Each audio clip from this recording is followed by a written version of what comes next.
children were very small during this time. And there's a very famous American television show, which is still shown today, called Sesame Street. I don't know if any of you ever heard of it. It's a very famous U.S. children's television show. And when my children were very young, my daughters, there was a show on Sesame Street called Big Bird Goes to China. Big Bird was one of the characters on set. Daniel was his name in this show. He was a puppet, a big, sort of like a tall, maybe 2 meters tall, 3 meters tall puppet, who was one of the main people on Sesame Street.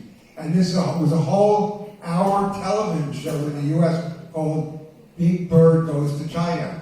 And it has Big Bird visiting different Chinese cities.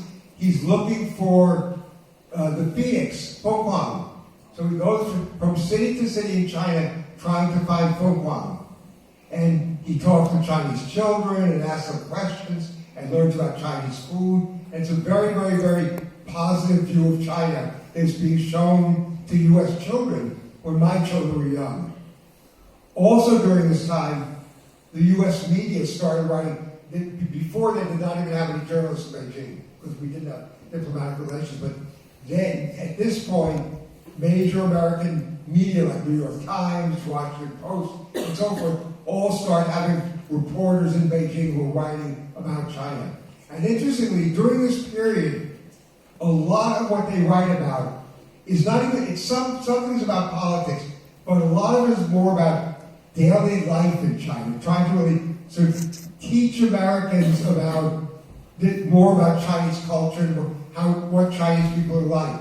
So at one point, the New York Times wrote a whole long story about Gaokao, about what is Gaokao, what do Chinese students do to prepare for Gaokao. There was actually something in that article saying that many girls in China who were going, I remember this a very long time ago, who were going to take Gaokao, took some pill before Gaokao so they didn't get their period, because they were worried that they had their period during Gaokao that their score would not be as good.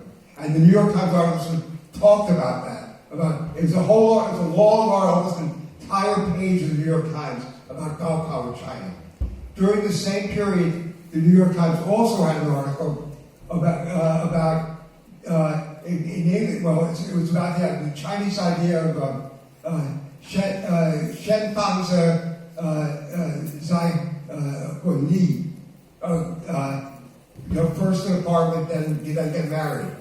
And actually, the title of the article was "No Apartment, No Luck." So if you don't have an apartment, you're in a bad situation. And explain this Chinese custom that Chinese parents wanted their daughter's husband to buy an apartment for them before they got married.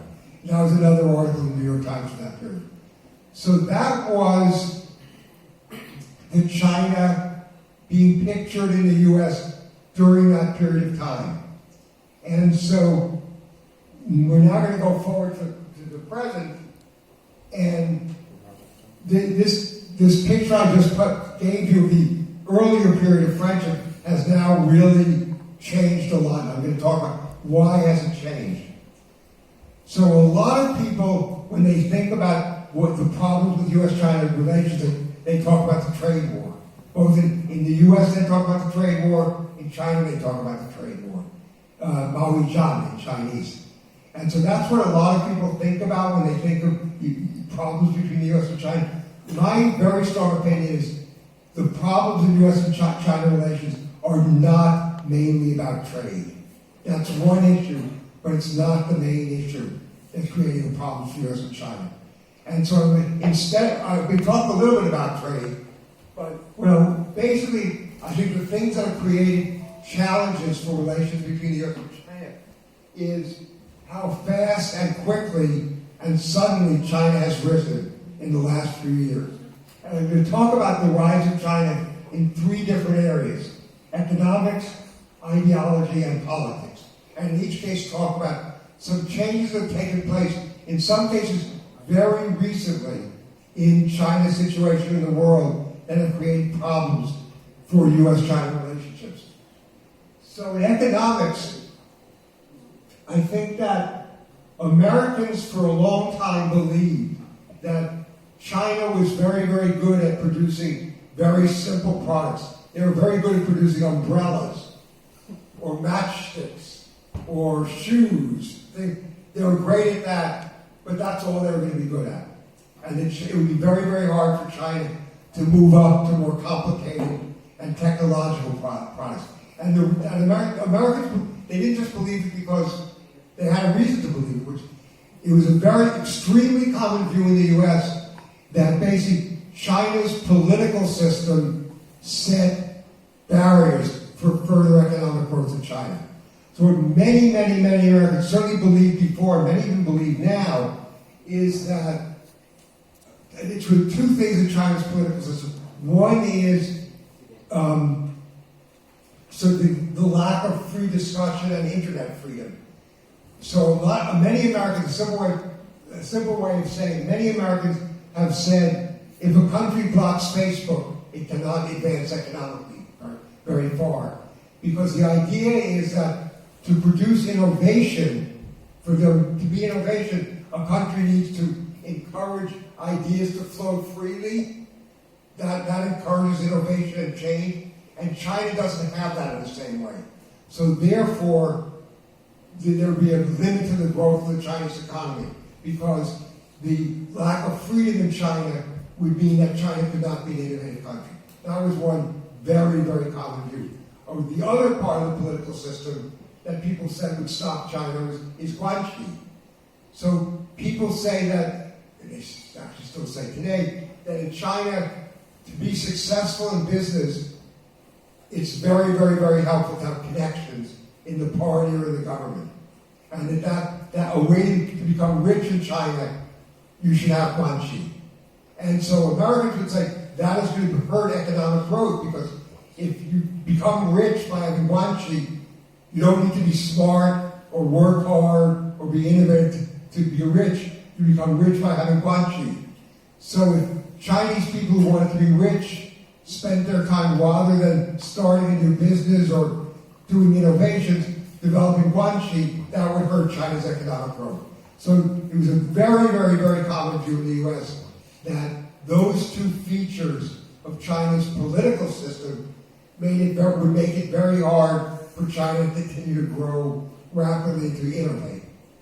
So I think what's happened in recent years is we have looked around, looked at China, looked at the world, and said, well, we weren't completely right. And despite our theory, certainly in a number of areas, China has been innovative, has moved over to higher technology, and so in some cases, moved ahead of the West, whether it be mobile payments,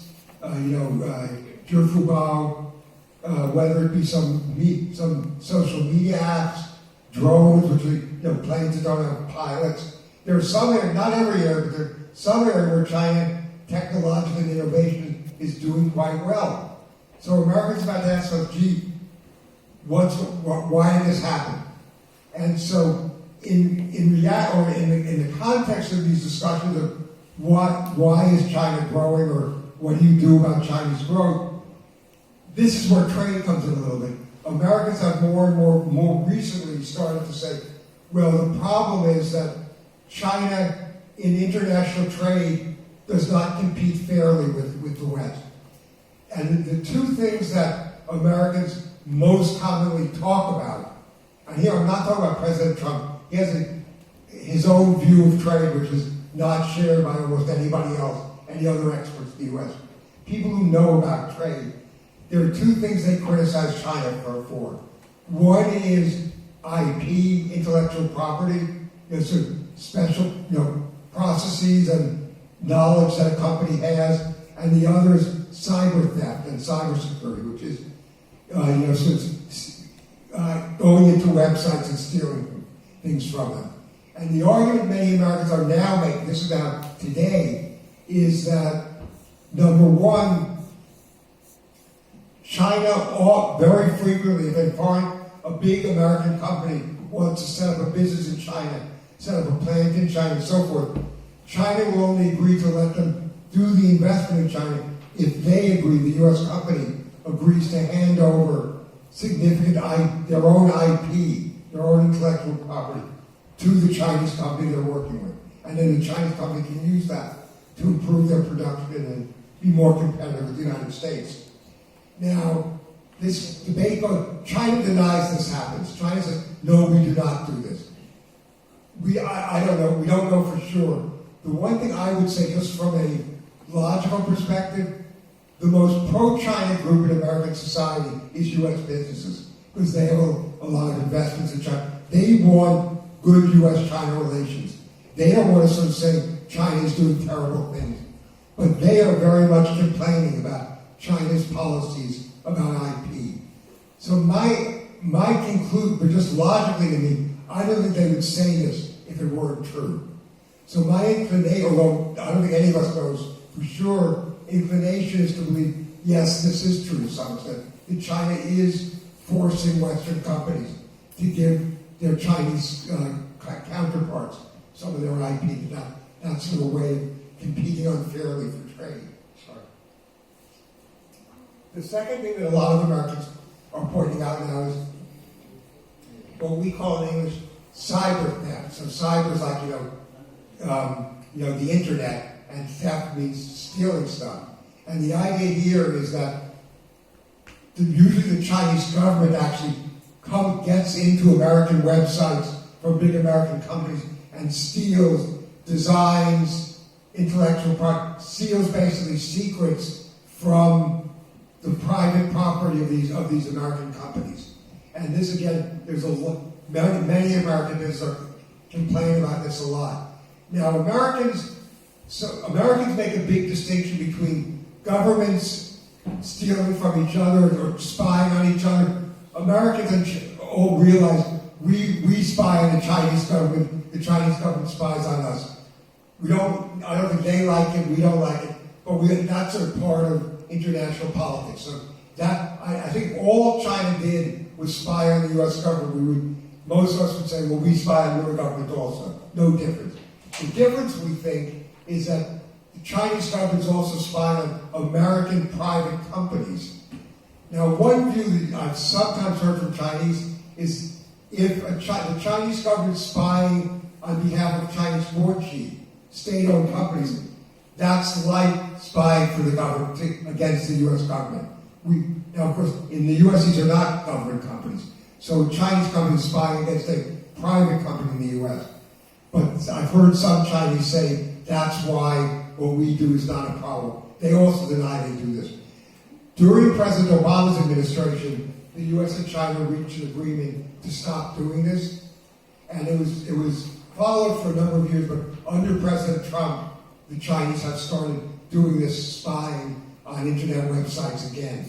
And again, the Chinese government denies it. American companies, again, I think we don't know for sure, but take one good example to me is that there's been a very, very, very rapid growth in China in a very, very small number of years in the Chinese civilian aircraft industry, which is one of America's strongest industries.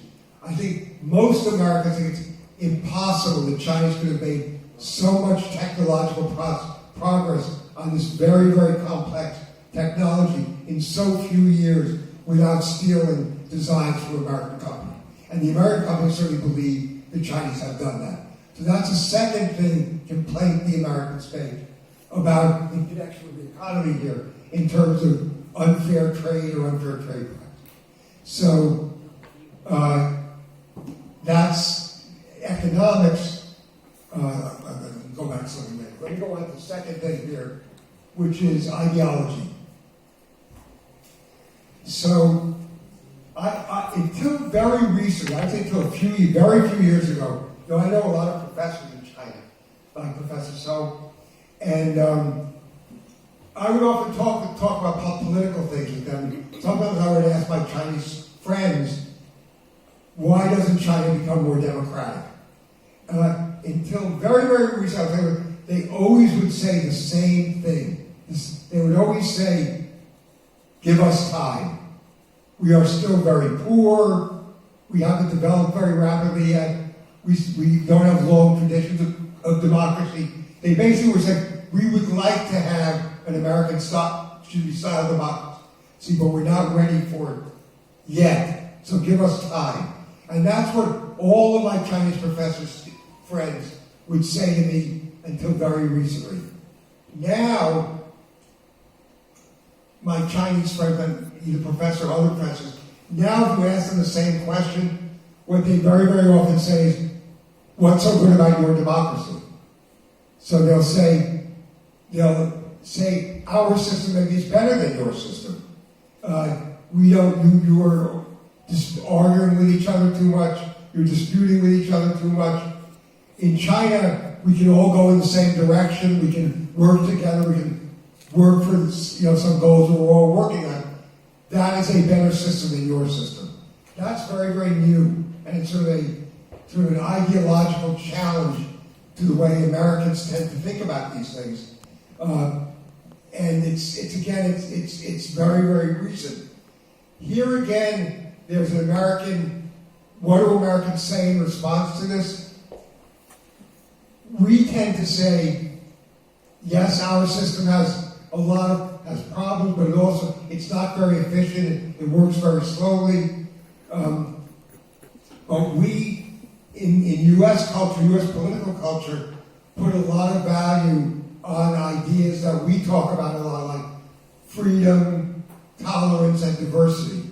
So basically, our idea tends to be that even though our system creates some problems, it's better both for individuals in terms of individual self-development, be able to develop our own personality, our own talents, to be able to be as free as possible in what we say, and then connected with that we have tolerance for what other people say. So other people can say things we completely disagree with, but our idea in the U.S. is, and we don't always live up to all these ideas all the time, but we represent tolerance, and we will let you say something if we don't like what you're saying, and we also represent diversity. So when you have a lot of freedom and people are doing different things, the result is that it's a much more diverse society. And we again think that diversity, whether it be different races, different religions, different political opinions, that's a source of strength in a society, rather than something would be better it would be better if everybody were going in the same direction. So that's sort of our answer to the second challenge. Oh shoot, sorry. The ideology challenge.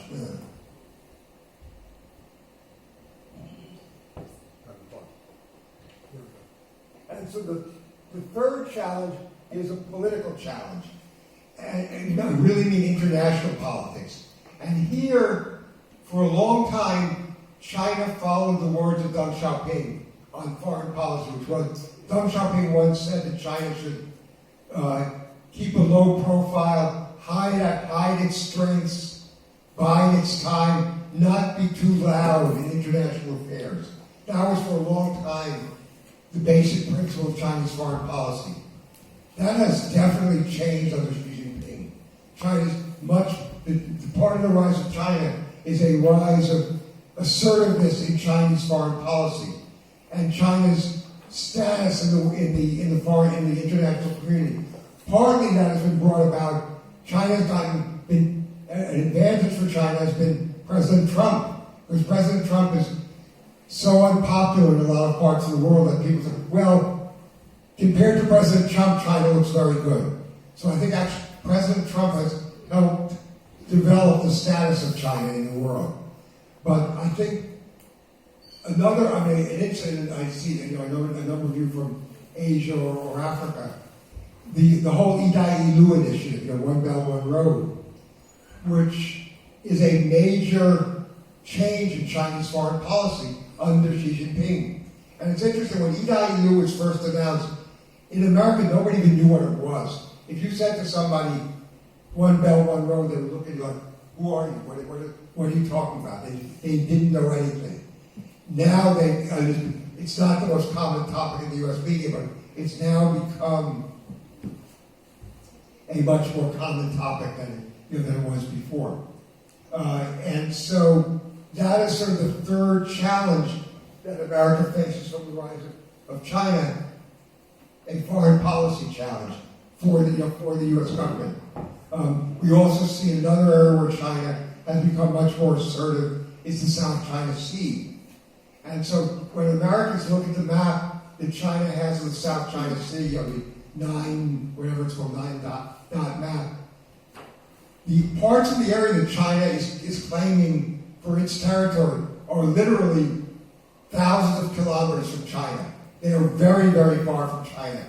So Americans look at this map and say, what is this? How can you be claiming this territory so far from your own country? So that again arouses, I think, suspicion or whatever. Okay, so these are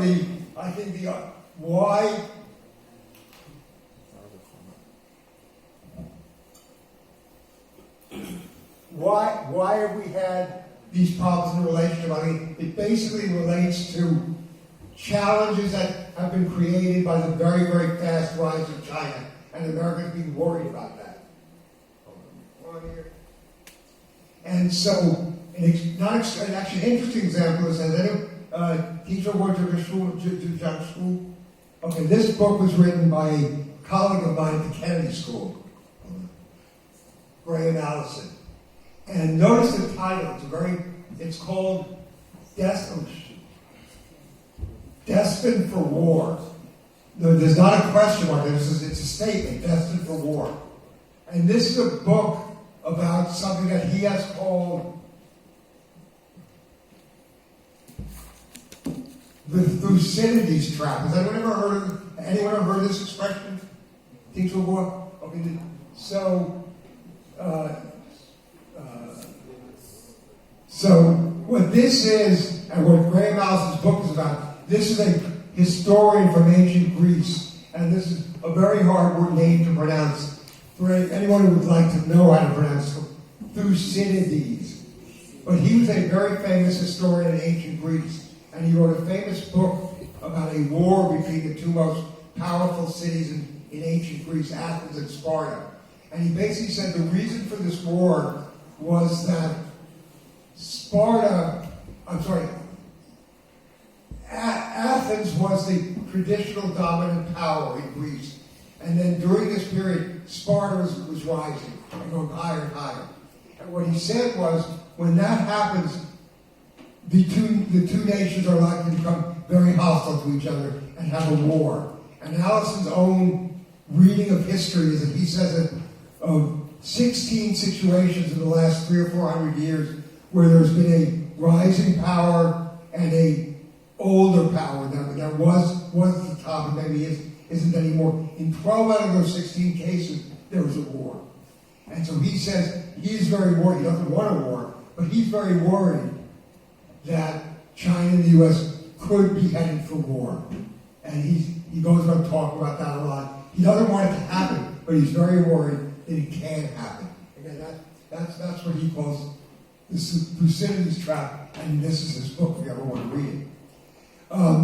So what Chinese say about, the Chinese say we don't believe in the Thucydides trap. What the Chinese beliefs talk about instead in international policies is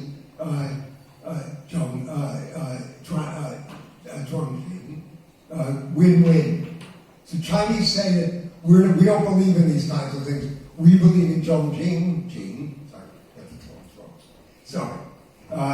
and that is sort of the official Chinese view of their foreign policy. And they're sort of trying to say, rest of the world, you should understand this is what we are. We're not trying to dominate you. We're not trying to take over you. We just want to have a win-win kind of situation. So that's what the Chinese say about international politics.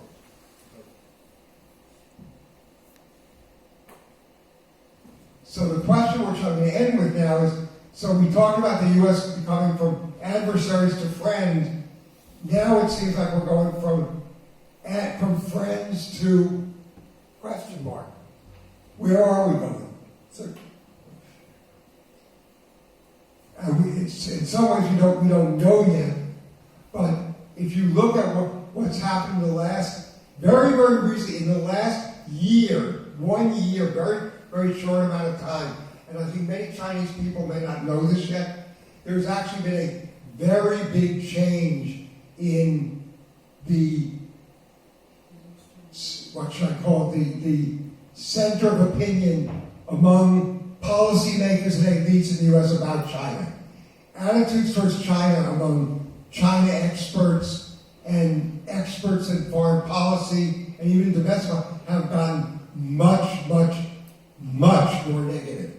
There's been a huge change in a very short period of time. Many Chinese people don't yet, maybe they know it a little bit, but I don't think they know it well enough. And one of the things that's interesting here is that the change is actually bigger among experts than it is among the general public. There was recently a public opinion poll just last week published in the U.S. where they asked people, should our relationship with China be mostly cooperation or do we need to oppose that? And 60% of Americans said they want to see mostly cooperation. That's an interesting figure itself. 60% say mostly cooperation. But what's also interesting is that percentage has basically not changed at all in 15 years. It's the same as it was 15 years ago. On the other hand, the experts, their attitudes have changed a lot. And I'll start with actually China experts because I'm an amateur China expert. I'm not really,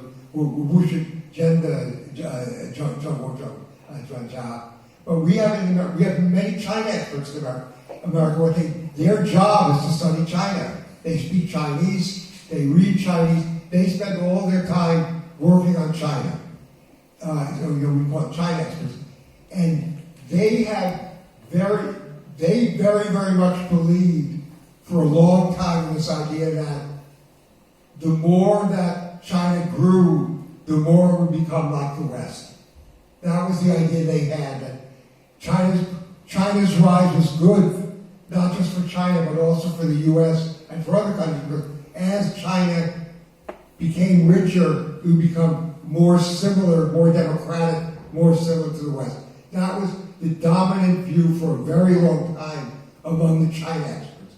And now what they're saying is, we were wrong. We thought China would become more democratic as it became richer, but China's becoming richer, and it's not becoming more democratic. Some would say some Americans say it's becoming less democratic. But the China experts I think I'd almost say they're angry themselves. They have openly said, many of them, we made a mistake. We thought this, and it turns out it's not true. And that has led them to a lot more suspicion about China than they had before. And in addition to that, so these China experts, they know a lot about China. We also have some politicians who don't know very much about China, but who are very hostile to China. And some of them make fairly strange and bizarre statements. So they basically will say everything China does is evil. Everything China does, they're terrible for the world, they're terrible for their own people, they're terrible, terrible, terrible. And it's sort of interesting, one of the themes about China that's very common in the U.S. right now is the Chinese government is suppressing Uyghur people in Xinjiang and not letting them practice their religion. And so when I see this, it's strange to me because the people in the U.S. who are saying this, I think the only Muslims they like in the whole world are Uyghurs in Xinjiang. They don't like other Muslims. They're anti-Muslim, but they say they're pro-Uyghur Muslim. And it's a little bit strange that they would say that because it's very different from their normal view.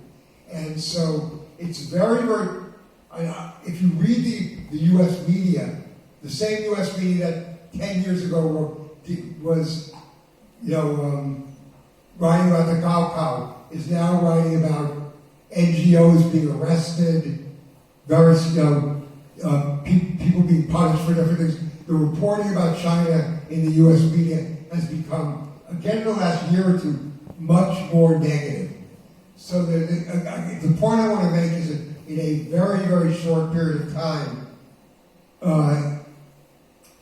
the expert opinion, the elite opinion in the U.S. has moved in a very, very, very negative direction towards China. And for me, that's a very big problem. And I don't think it's good for the U.S. I don't think it's good for the world. But at least for now, it's happening. So I'm almost done. What's going to happen in the future? So nobody knows really. I think that a lot of the people in the U.S., there are definitely people who think all this, we sometimes use the word demonization of China, and making China like it's the devil. Everything about China is terrible, their government is terrible, this is terrible, that's terrible. We often, some more modern Americans say this, they are demonizing China, making China into a devil, which is bad, which doesn't make sense. It's hard to know what will happen. I think with the so-called trade war going on right now, the problem is that President Trump has a very strange view of trade. He believes that the only important question is the trade deficit. He basically thinks that if China has a trade surplus with the U.S., that means they are stealing money from the U.S. So a surplus means if they sell this much and we sell less than that all the difference between that, in Trump's view, is China has stolen this money from the U.S., which is of course ridiculous. Actually, we could argue the exact opposite. We could argue China has a trade surplus with the U.S. China is kind enough to send us products they actually make, people have to work on. They have to do labor and send these products to the U.S., and all they ask for in return are some piece of paper called money. So the idea that a trade surplus or a trade deficit shows that China is evil almost no experts in the U.S. would agree with that. The problem is that Trump is very fixated on that, and in a way, if you worry about some of the economic policy issues between the U.S. and China involving trade, Trump actually, and he may be this week accepting two easiest solutions. China buys another $50 billion U.S. dollars of soybeans. And from Trump's point of view, the problem is solved. A lot of American experts on China say that doesn't solve the problem. That's one little issue. But that's the kind of thing Trump wants to see, that just let them buy more of our product. So I don't know, I wish I could tell you, here's how I think things will go. I think we're at a sort of, we often use the phrase in English, the pendulum swings both ways. So for a while, the pendulum swung towards friendship with China. Now it's swinging the opposite direction. Maybe it'll go sometime in the middle. We'll get back to a more rational relationship. I mean, I do think, if you look at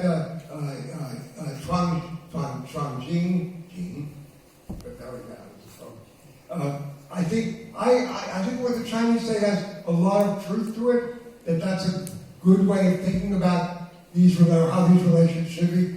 There are some areas where I think there is going to be more like a zero-sum game, and more. So some of these areas like intellectual property or cyber theft, those it's hard to. I wouldn't say that if China wins, America wins also. In those areas, if China wins, America loses. But we should be looking for as many opportunities as possible for both sides to win. I'm going to end there, but I want to, 你可以问问题吗？我说好了。Okay. So if you have questions or something, okay. Okay. Hello, my name is Leila from Azerbaijan. Thank you for today's lecture. Thank you. I want to know some information. It is true or not. We read some information from internet resource like that. Everyone knows that some American company's factory is situated in China. Yes. We heard some information like that. It's American starting to move their factory from China to other Asian countries. Yes. It is true or not? Yes, the answer is yes, to some extent. So President Trump has encouraged U.S. companies to leave China to go to other countries. Most are staying in China. China has very good infrastructure, very well educated. Most of the infrastructure and the supply chains are very, very good. But it is true, some U.S. companies, a few, have been leaving China or not doing new investments in China. Most are still staying, but some have left. Okay, thank you. You're welcome, thank you. Okay. Hello, I'm S.Kelman from Mongolia. What is your personal opinion like for developing countries? Should we lead to Chinese economic growth or U.S. economic growth? Well, For developing countries. okay, so yeah, for developing countries. So, China's obviously much poorer GDP than the U.S., so China clearly has, at this point, a much higher growth rate than the U.S. I think the question is looking towards the future. So for many years, the Soviet Union had a much higher growth rate than the West. And there were people who said the Soviet Union is going to become more rich than the West in maybe 2 decades. That was like when I was a child, a long time ago.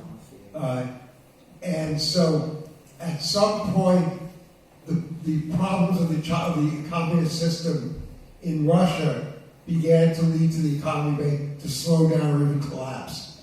I think that, so I'm not sure. Clearly right now you just need to look at the numbers. China's growing very much faster than the US, although it's slowing down now. But it's clearly much faster than the US. As the gap between the US and China gets smaller, will the growth rates become much closer to each other is one question. And then the other question is, are there contradictions in the Chinese economy that even now in the future will create serious problems for the ability of China to continue to grow? So things like, I talked about before, that we've obviously in the U.S. exaggerated how important they are, but I think the problem of guanxi is a problem for the Chinese economy, that too many resources are going to making friends and having people you know in the government, going to banquets with the government, whatever. And that, if people get rich by guanxi, it's probably not the smartest or the best business people. So the short answer is we don't know. I think the somewhat longer answer is, certainly for now, it's just a fact to say China is growing much faster than the U.S. As the gap goes smaller, that is likely to get smaller, but it still could be more China than the U.S. What we don't know is, will at some point some problems with China's economic system make its economic growth slow a lot? Yes, please. Ghana?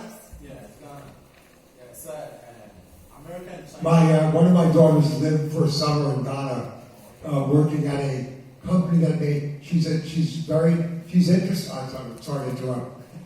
She's interested in working with small African companies that are selling consumer products in the West, like T-shirts, and trying to help them develop a brand name so they can sell their products for more money in the West. She was working for a Ghanaian T-shirt company for a summer. She liked Ghana. Sorry to interrupt you. I was saying that America and China obviously are two economic giants in the world. Two what? Economic giants. Yes. And so whatever affects them affects the rest of the world. Yes. So for you in academia, if you are to offer pragmatic solutions to this seeming trade war between the U.S. and China, what would be your suggestions? Good question. Can you ask an easier question? Can you ask an easier question?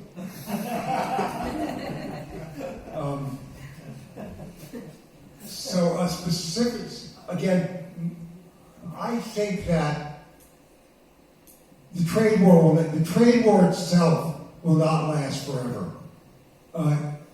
First of all, Trump may not be reelected.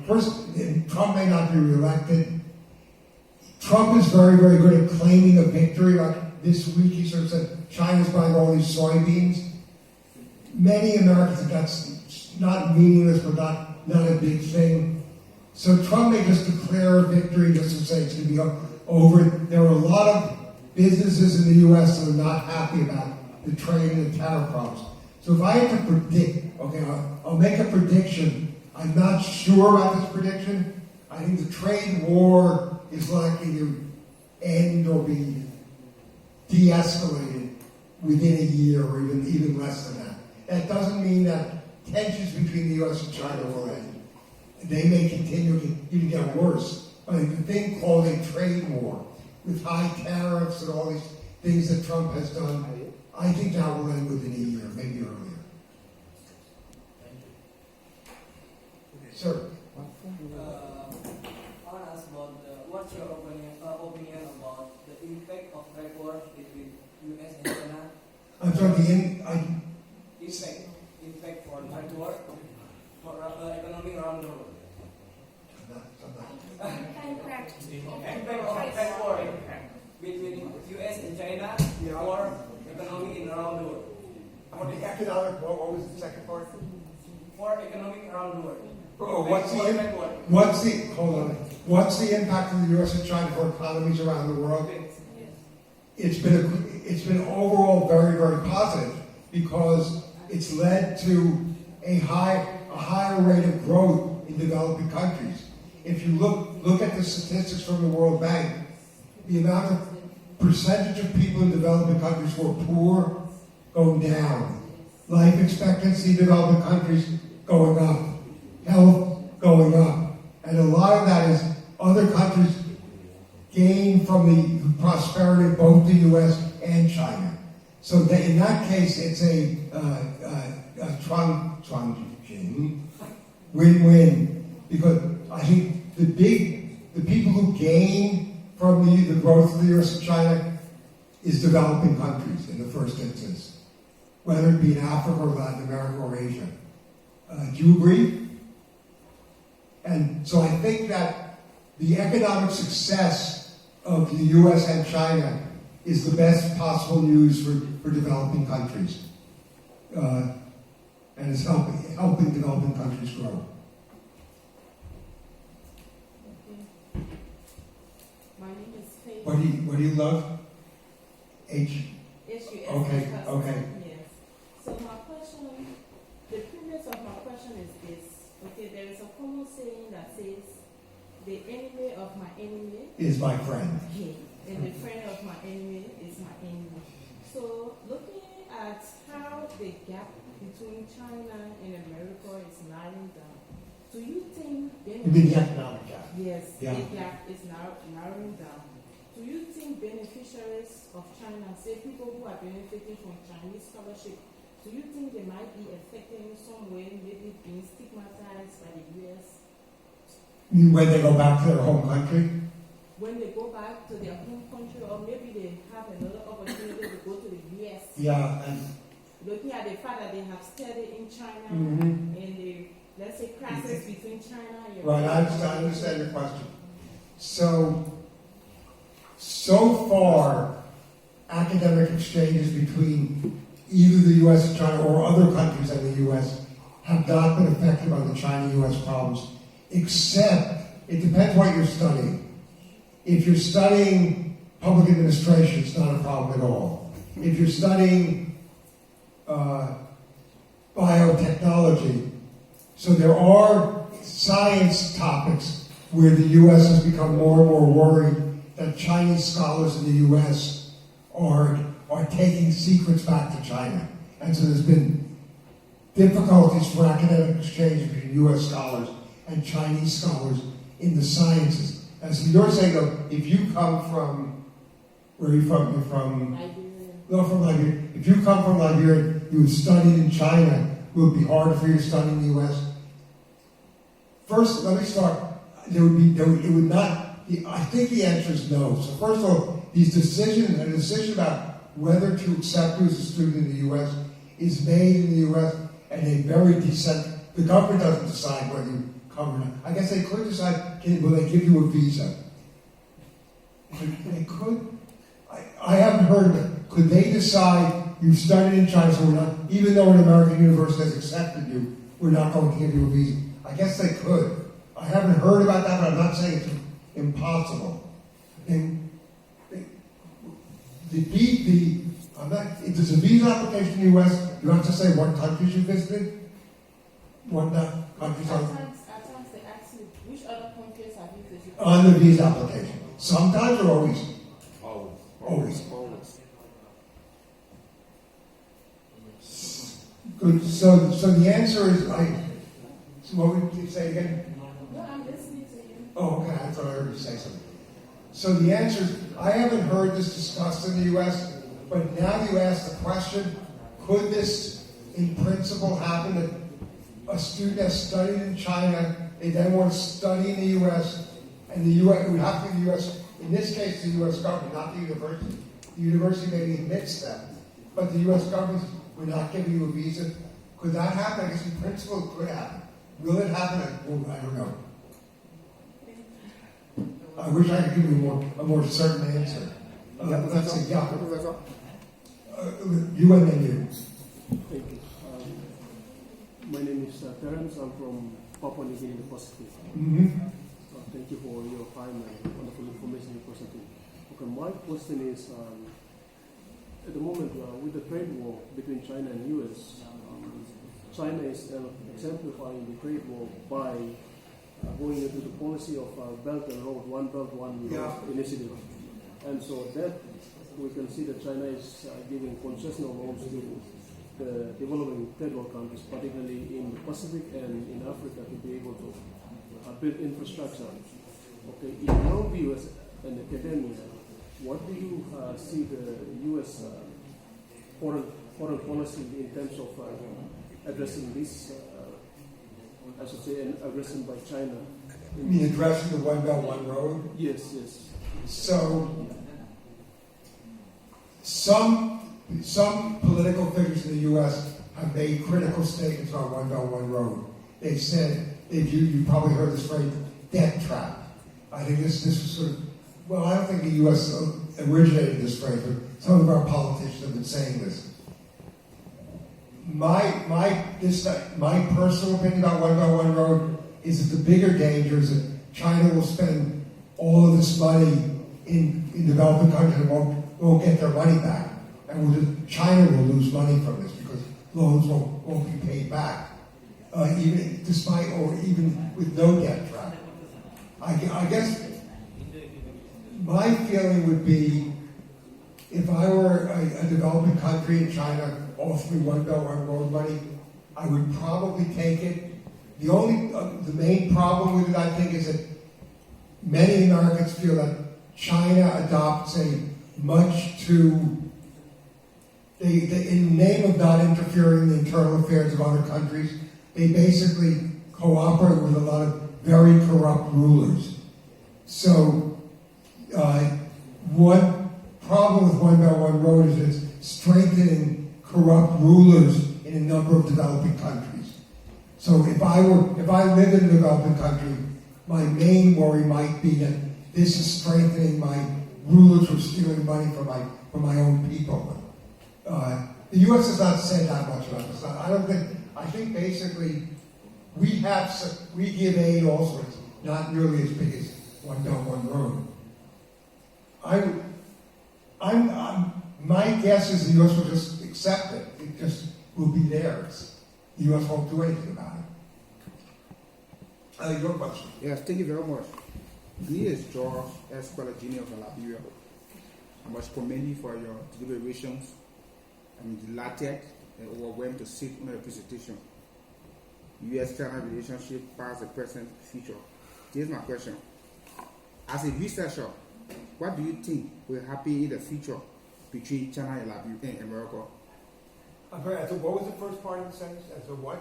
I said, as a researcher for you now. You are a researcher. Researcher. Oh, the researcher. Yes. As a researcher, what do you think will happen in the future between America and China? And China, countries of Latin America. So, as a researcher, as I mentioned before, I am an amateur China expert. I'm not really a China expert, so I don't. As a researcher, I don't have an opinion. as a I would say as a citizen, my best guess is that we're in a very difficult transition because of the rise of China, that we will survive, we and China will survive that transition and go back to a more normal situation. But I'm not sure. It could get worse. I think if I had to say, is it more likely the relationship will get worse in the next few years or get better, or is it more likely it will get worse? So, and I'm usually very optimistic. And my last question. Yeah. My last question is this. What were the cause or causes of the Civil War in China? What were the causes? Yeah. So, a very quick answer. Poverty and foreign domination. Is that okay? Did somebody want to answer the question yet? Sir, you want to answer the question? Please. So I gathered from your speech that some of the reasons why the Americans visited China in the 1940s was to trade with them, to introduce religion, that is Christianity, and then to protect the Chinese from the European aggression. Yes. I want to know, did they succeed in all these? Did they succeed? Yes. Not so well. Well, actually not so well in either of them. So they didn't make many people, there are Christians in China, but they did make all of China Christians. They didn't really succeed at that. And they didn't succeed in protecting China from foreign aggression because the foreigners kept their influence in China. So it was a failure. Sorry. Other questions? This lady back there. I'm from China, and I want to ask a question about from your speech lecture. I think that it seems that American people don't really understand Chinese people very much. I mean, publics, not experts. Mm-hmm. Study China for their work. The question is that I think the question is that many the Chinese language is very very different than English and Where'd you go? and the thing is that because the language gap is so big that it's hard for each group of people to understand each other. But the thing is that many Chinese students, especially who get very high education, like in this university or higher universities in China communities, that they know English. They start to study English at very low age. So among Chinese people, they don't have any negative thinking or reports about American country. For many normal Chinese public, they won't have any prejudice about American people. But from your speech, that I Tell me, wish you want an MBA. no, they like NBA very much. It's very maybe if not for the leader of one basketball, because they said something bad about Hong Kong, and it's complicated. But although the official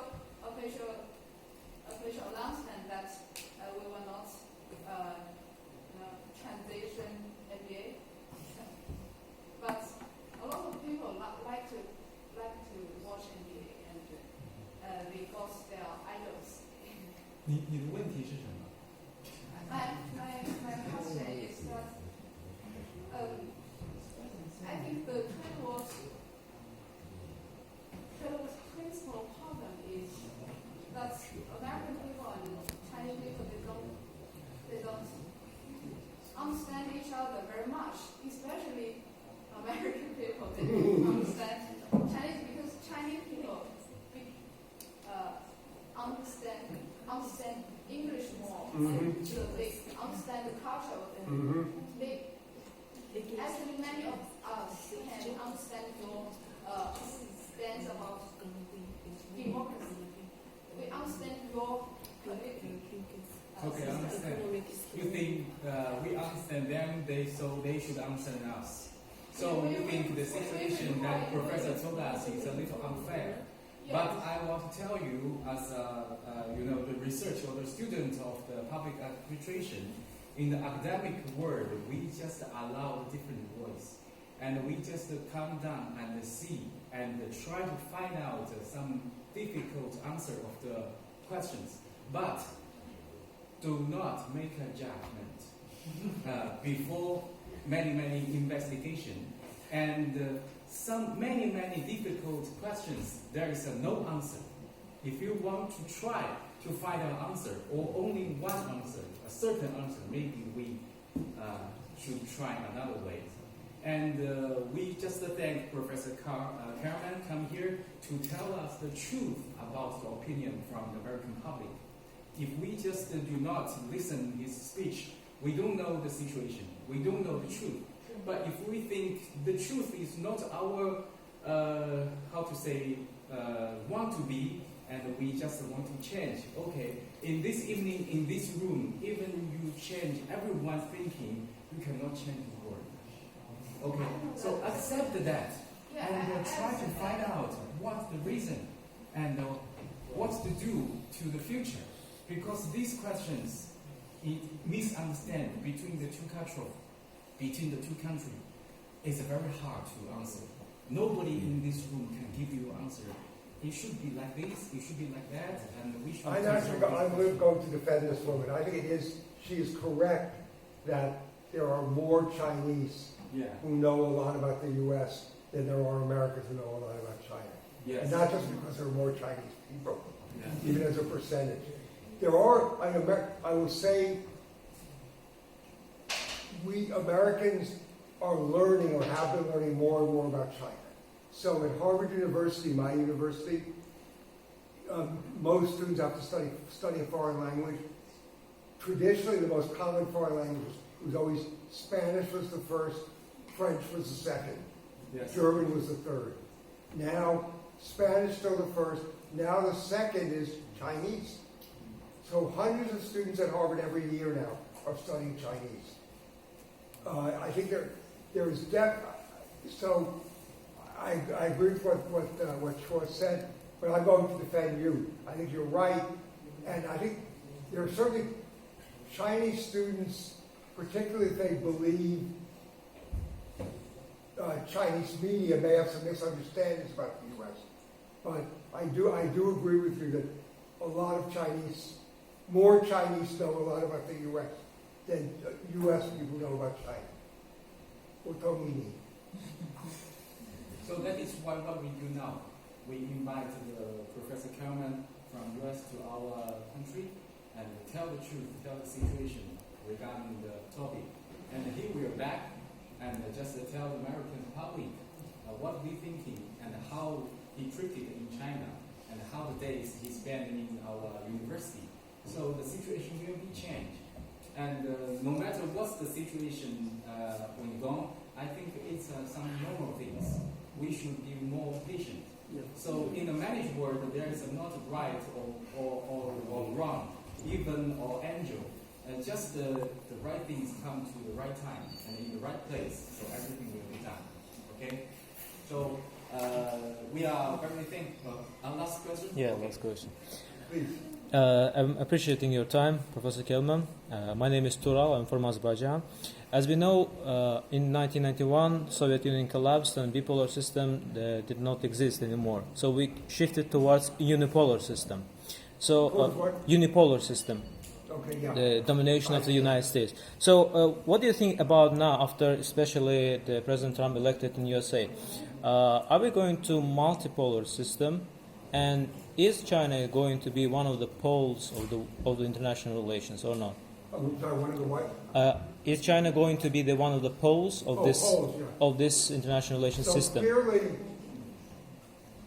China is becoming, along with the U.S., the most powerful country in the world. Poles, we still don't, that's what I hope they don't become poles in the sense of being enemies. We don't know yet.